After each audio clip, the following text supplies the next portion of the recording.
እማምላክ አዛኝቷ ልጅሽ ልባል የማይገባኝ አንዳች ምግባር የሌለኝ እኔ ባንቺ ስም ስጠራ ይገርመኛል። የኢየሱስ እናት ተብለሽ እኔ ደግሞ የማርያም ልጅ ለመባል መታደል ግን ምን ያህል መታደል!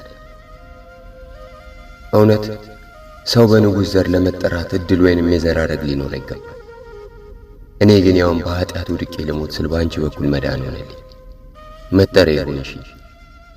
ከዓመት እስከ ዓመት በቸገረኝ ሁሉ እየደረሽ ሙላት ሆንሽ። ልጅሽ ልባል የማይገባኝ እናት ሆንሽ። እማምላክ አዛኝቷ ስልሽ ልቤ ላይ ትደምቂያለሽ፣ ባፌ ላይ ትሞያለሽ፣ በዓይኔ ላይ ትሳያለሽ። እንደምወድሽ በአደባባይ እያወራሁ አሁንም ሆነም ትናፍቂኛለሽ። ይሄ ደካማ ሰውነቴ በበደል ረክሶም ትሰስችኛለሽ። በአንቺ የተባረከ ቤት እኮ አይፈርስም። አንቺ የተጠራሽበት ቤት እኮ ጉድለትን አያውቅም። ስለ ሞላልኝ ሳይሆን ሙሉ እንደሆን ቀድመሽን ጌታዬን ስለ ሰጠሽኝ እስከ ሞት አወድስሻለሁ። በደብረ ምጥማቅ ለ4 ቀናት ክብርሽን ለማየት የታደሉት እነሱን እንደባረክሽ እኔንም ባርኪ።